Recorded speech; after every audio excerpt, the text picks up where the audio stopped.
So, I'm back again. So, amo pa ini i-discuss ta for instead of meeting you 5 to 8 gayod, let's discuss directly na sa course syllabus kasi para makaapas rin kita. So, course syllabus for semester AY 2020-2021. Yung prepare ko pa ini and yung kita rin ni engineer siya. So, course code BS7. Ang nag-handle po originally si Engineer Salvador po Ciudadano. Ini po, assistant po ako niya. Then, course title, Engineering Mechanics. Office, Department of Civil Engineering. Pinaka-units, 4 units. An email ko po is, po ini, sa mga 2A kung gusto po magano. Sa email ko po or gamitin nyo na lang po kan Engineer Ciudadano. Pwede man kan Engineer Ciudadano. SD Ciudadano 811 at gmail.com. So, pwede man pa ina. So, prerequisite, students who will enroll this course should have passed basic mathematics subjects, meaning and physics, very important for statics of rigid bodies, which is the engineering mechanics 1, mechanics 1. Sa amon class po, referred to as mechanics 1 or mech 1. FB account, balik ka sa prerequisite, and then need po na matibay na, expected na po na matibay na kita sa integration, differentiation, sa algebra, basic algebra. Dapat sa pag-abot sa nina point gayud sa nag-take ka na sa mechanics 1, ang algebra mo well polished na. Although pwede kita nagkakamali ka talaga kita, pero expected na sana well polished na kasi we'll be playing a lot more than variables rin didik. So, FB account Ben Ciudadano, pero ayaw again dili highly recommended na mag-chat po guys sa ako personally. Let's establish po gihapon our personal boundaries. Instead, pwede nyo lang po email, kasi per me po ako nag-check sa email ko, and kay Sir Ciudadano ninyo na email. Email na lang po. Magpo-post ko mo sa proper email para ma-address tayo. So, schedule nyo is group 1, group A, Saturday 1 to 2 p.m. tapos 5 to 8 p.m. So, sabi ni Engineer Ciudadano sa akon, oblige po ka mo mag-meet sa akon 5 to 8, pero let's sa aton group chat pag-istoryan to po na para maka-attend po gihapon ganda na, kaya buko po na may nagbi-behind, kaya buligan to po ini. So, consultation time ko is Tuesday or Saturdays 3 to 4 p.m. Pwede nyo ako email sana or i-chat nyo ako sa GC ta. I-mention nyo lang ako sa GC ta. So, course description. This course deals solely with the mechanics of rigid bodies. So, ano pong rigid body? A rigid body is a body which does not deform under influence of forces. So, sa mechanics po paano, may igukatan tawag na branch sa mechanics, may statics, may dynamics, tapos sa Mech 3, deformable bodies. Sa statics, we'll be dealing a lot of equilibrium, meaning if may rigid body, let's take this for an example. Ballpen, pag sa statics, pag in-applyan tayo tension force, inasabi sa statics na pag in-apply tayo ng force, dili siya ma-deform or mahiwag or dili kad siya ma-apektaran pero pag once na syempre in practical man pag yung force ta, syempre butang atan force dito nga, pag yung para kusuban tabuan to nga, ma-tendency ma-break siya. Ito pag nag-break, once na nag-break ng ang pen, sulod na siya sa deformable bodies, kasi once na nag-bend siya, nag-deform. I don't know if you hear that clearly, pero bear with my audio na lang kanila. Again, outro ko po, outro. A rigid body is a body which does not deform, which does not deform under the influence of forces. So sa statics, ididil ta lang po gayud ina na dili ma-deform ang body maski nano pun butang ta ng forces. So all about equilibrium po gyapon siya. So pag butang tan force d, meaning may ma-counteract na force d para dili siya mag-deform or mag-move sa statics.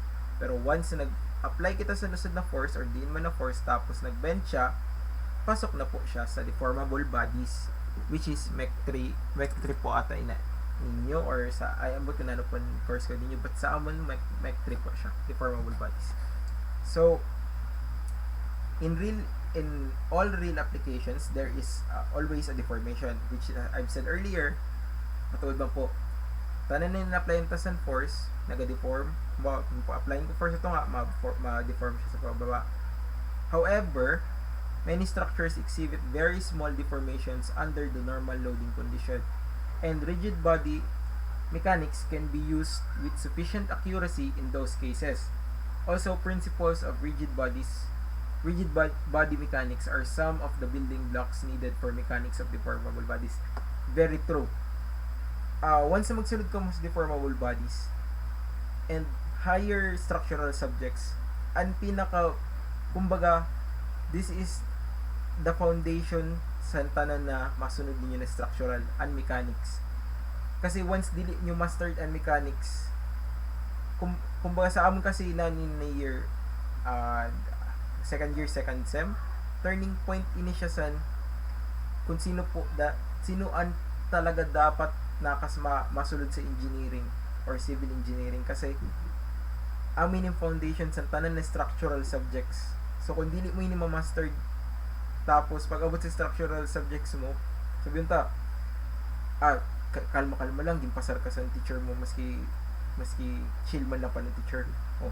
Pag abot sa structural mo, wala, dili mo mapasar gyapon kasi an mechanics 1 ta is an foundation sa tanan na structural. So amin hinaili na focus ka talaga sa tanan na kaya minsan daw nababagsak dili kasi amo po talaga ini an turning point sa mga engineers. So the mechanics of rigid bodies is subdivided into two areas, statics and dynamics, with dynamics being further subdivided into kinematics and kinetics. So statics is the study of bodies in equilibrium. This means there are no unbalanced forces on the body, thus the body is either at rest or moving at a uniform velocity. So again, ang sabi ko kanina, sa statics, meaning static, sa word na static, not moving.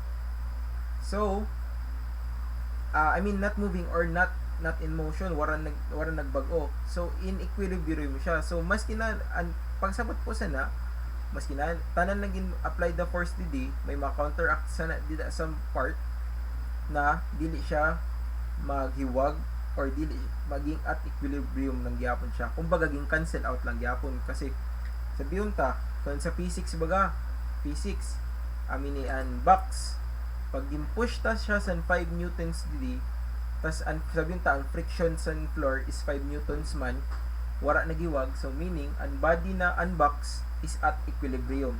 So gets po? So here are the course outcomes or COs. So by the end of the semester, students should be able to sa CO1 calculate the rectangular components and resultant, moments, couples, and equilibrium of 2D and 3D force system. And also mastered na rin dapat sa nian conversion factors and mga units, kay very critical po talaga yun na units, dapat master niya na po talaga dapat ina. So sa CO2, analyze the forces of trusses, frames, and machines using the method of joints, method of sections, and method of members respectively. So ini po na CO2 is all about analysis of structure. Didi nyo na po ma-feel kung na bagan, ay, adi na, amo na po yun, bagan, feel mo na bagan, engineer ka na. Kasi makikita mo na din trusses, roof trusses, i-analyze mo kung pag-apply sa nina load, diin ang kalat sa force niya sa all sa kunahay na mga parts and truss. Aram mo kung nanong kakusugin na member, kung pag-apply sa ni intention ba siya or compression, kung pag-apply sa ni di mo maaraman kung critical ini siya na member kasi makita mo kung dara niya na load. So next is CO3, apply the knowledge in solid mensuration, analytic geometry, calculus, and physics in determining the distributed forces, centroids, moment of inertia, cables and belt, friction of a static rigid body. So, emphasize po dato hindi ang geometry, analytic geometry, solid mensuration, and volume of a cube, mga sagot na, and area of a square, mga dapat master na po, dapat ma-apply ta po ina sa CO3, dapat master niya na po ina. Calculus, integral is very important sa statics kasi may parts san didi na di mo aram an area san usad na irregular object, so pwede mo siya integrate. So next is distributed forces. Discuss ko po meaning distributed forces ba mo po inin object. Wait lang. Ang po inin object pag in force again butang about wait. Sige. Libro pag imbutang ko siya sa lusod na bagay didi dili lang siya meaning ang force niya directly sugod sana ang force niya sana damo na naka-distribute. So ko po i-discuss ko man po pag-abot sana time.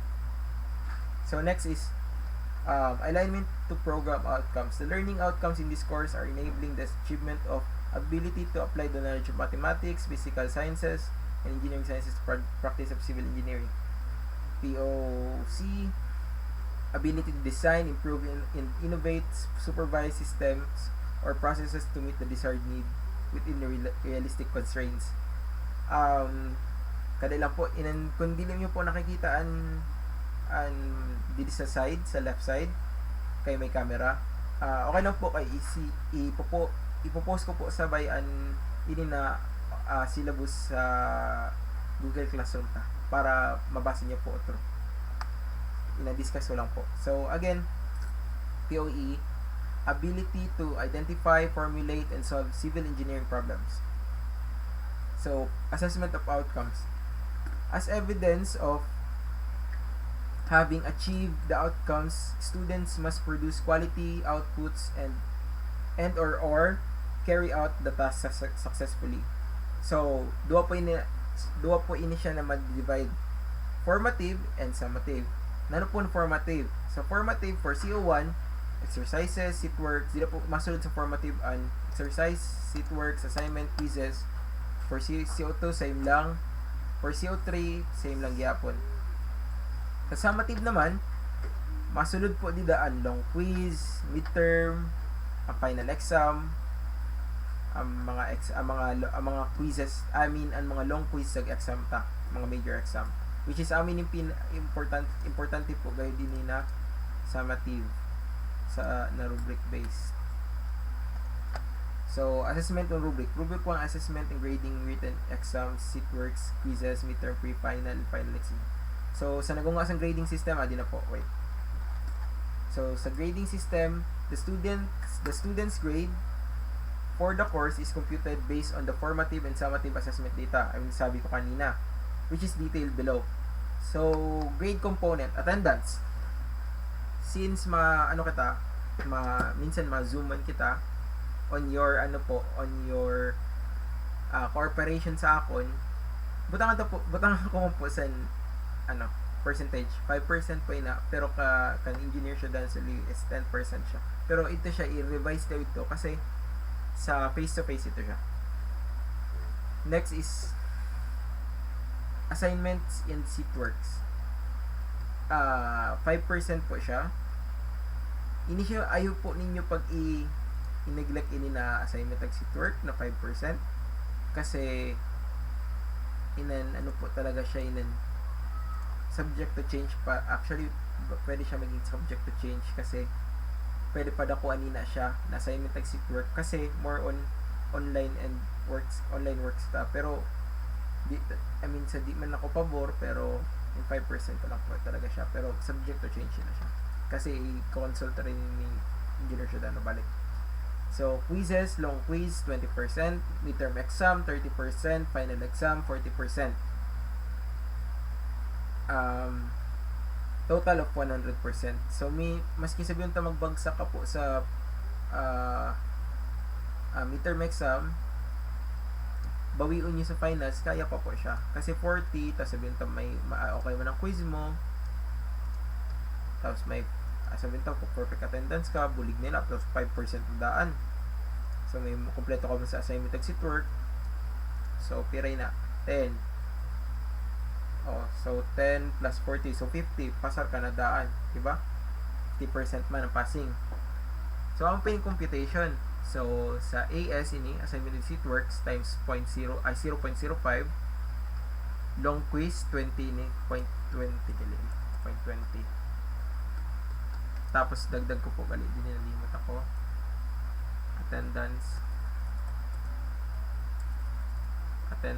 grade times 0.05. Adi po.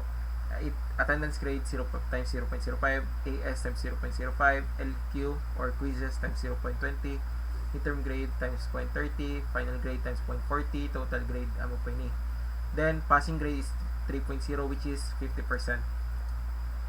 Condition for passing, specific conditions regarding grades in summative assessment task. So amin equivalent 1.0, 1.25, 1.5, 1.75. I'm sure anong pamasin. Makakuha kami 4.0, conditional. Pwede ka mo mag-removal. Pero with regards to removal, I highly recommend pugad ko mo mag-aim for removal. Maski 5.0 taga-NC, ayaw na po kayo makapoy po kayo mag-otro. Habo man ako na pagtokdo ko may mabagsak or what. Kaya ganin sabi ta buruligan po kita para dili po kita mabagsak. So ang pay ni 4.0 conditional, which is ma-removal ka mo, pero si Sir Shinalan nyo na po ata siguro ma-handle sa removal. 5.0 is fail, matik ina. INC, so meaning may mga kulang na requirements na dapat i-comply within 1 year. So INC ka mo sana, pero I highly recommend di ka mo pa INC kasi if mawaras yung teacher ang i-record sa mo, that is a very big problem. Tagdili niya rin nila sala kasi kung dugay-dugay ka mag-comply, then syempre di na malayan. So amin na an ending baka magyapon na bagsak. So amin yung mga course outcome topics, ini di ko po aning yung butangan date kasi ma-adjust po kita sana. Hinaynahin to po kay basic masyado matulin na nakon system sa inyo. So course outcome CO1, mini course orientation kita. So first, conversion of units, vector and scalar quantities. Ini sa physics niyo I expect na i-review niyo po gyapon ini po natulo ay ini na duwa, conversion of units and vector and scalar quantities. Dapat maaram na kung nanong vector tag scalar. Dapat maaram na kung na may magnitude tas may direction kung nanon na mga kung nanon mga results and magnitude tag may direction. So DD learning activities, task, works, assignment, exercises. DD introduction to free body diagrams. So introduction to statics and rigid bodies, two-dimensional force system. So DD masuludan rectangular components, resultants and moments. DD po masuludan X component, Y component, Z component, if mag 3D. So 2D pa man ang siya DD, so X and Y pa lang ini. So 2D force system, DD masuludan couples and equilibrium. Next is 3D force system. DD po masulod. Same lang po gihapon pero nadagdagan na Z component which is 3D na. So after sa baka mag-long quiz kita or prelim na ini, amin yung prelim. So after prelim, masulod kita sa midterm ng mga topics, CO2, structures, plane trusses, method of joints. Dili na po ini natawag na analysis of structures. Same po, sit works, assignment and exercises, Tapos structures, zero force members, method of sections, dili po maaraman by inspection, matukdo po kung aram mo na dayon sa pagkita mo pa lang kung nano ang zero force members na natras. May technique may na sabihin to po sa pag pag-discuss sa structure under structures yapon, space trusses, meaning 3D na siya na truss. Meaning nun siya na. So frames, unframes kay baga man pugyapon siyang truss pero di siya actually an truss. So baga ng frame baga from the word itself, frame, sige, i-explain ko na rin lang ini siya pag So, machines, as a machines, baga, gyapon siya, equilibrium gyapon ini, pero kitaan ko po pag i-include ko ini. Ina-debate ko pa po kasi dili man yung siya talaga nagagamit. Pero kung equilibrium, magagamit siya. So, after that, natakil ng aton midterm topics, midterm examination na kita. So sa midterm, i-consult ko pa kan Engineer Shredano kung from midterm to prelim and topic or midterm topics lang. So after sana, ma-discuss kita distributed forces, centroids, moment of inertia. Ini po na duwa, ini po actually ini na tulo, we need to be attentive sa nila mga topics kasi very important din pag-abot sa higher structural subjects. So after sana, ma-pre-finals po kita or long quiz. So after sana, after sa pre-finals na topics, moment of inertia kita. Pero ang moment of inertia sa ni compared dili kay basic shapes lang ini may igo na siya W section, S section, L section, C section. Ini po ini na mga section sa mga beam po ini siya. Kumbaga pag aminin beam, pag in-cut mong beam, ang cross section niya is W, W section tawag W section, S section, L section, C section. Next is cables.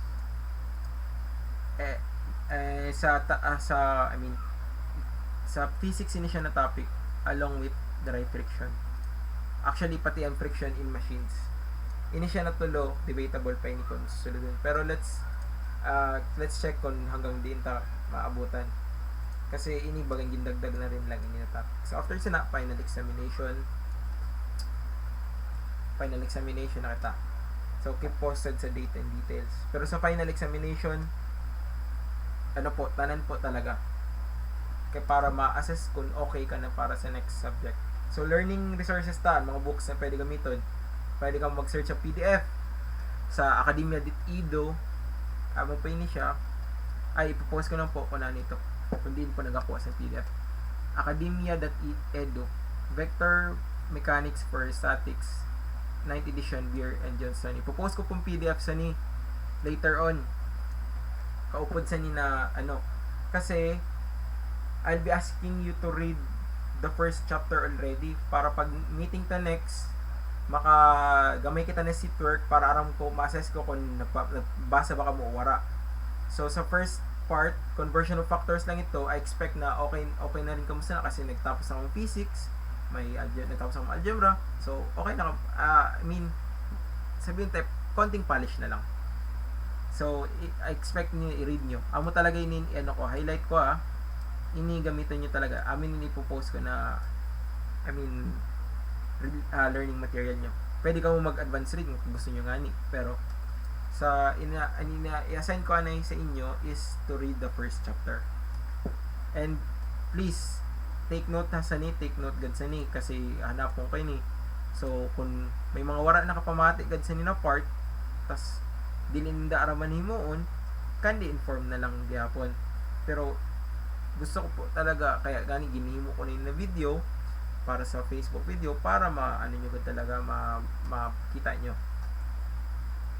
So amin po Understanding Engineering Mechanics Statics by Pytel. Ako po iniisad mo na maganda man po siya na libro sa Philippine ini siya na source. Tapos Engineering Mechanics by Ferdinand Singer. Ini po talaga nasa deformable na ini pero igaw siya sa statics na part. So, course policies, attendance and tardiness. Attendance will be checked each meeting. A 20-minute late is equivalent to 1 absent. So, please always be on time po follow the rules na ginatag ko sa previous videos naton. So, every time a student is absent, he or she will be required to present an excuse letter or maghimo po sa excuse letter na signed sa parents. I-scan po or picturean. Kasi sayang man po ang attendance. Although online classes po talaga kita, pero dito po i-tolerate na mag-absent kita sa mga klase tagyapon. Kay syempre, ano man po baga kita naga-klase man po gyapon kita. Di meaning sa na kung di kita naga face to face, pwede ka na mag-absent. So again, a maximum of 10 excused or unexcused absences is allowed, beyond which student will be given by NC. So initial kasi online rin, i-reduce ko ni kasi online siya eh. Okay? Dapat expected na talaga less lang ini na absences. Consultation. Students should feel free to approach the instructor anytime for minor consultation. Pre-arranged consultation time should be arranged with the instructor for major consultations. With regards to grades or what, na. So, communication. Students may contact the instructor through his email address only. Only ha. Dili po, po ini. benchudano07@gmail.com or sdcshudano811@gmail.com. So, mastery of exams. All exams will be announced. The exams will be closed notes. Again, closed notes na maaraman ko kung makita ka mo or di makita ka mo sa notes or dili or kasi i-require ko po or ipapa-require siguro ni Engineer Sheda na siguro pag exam na need talaga. So, kung dili man gani ipa-zoom, kung mapakiusapan ko na dili zoom, animuon ko po or imuon po namon different each student, meaning paiba-iba ka mo sa load sana. Sabiyon ta mo pa same lang kamo sa structure pero ang load na mga forces na dili po kamo parehas. So igo po kami sa method para di kamo parehas and dali lang gyapon sa pag-check. So next,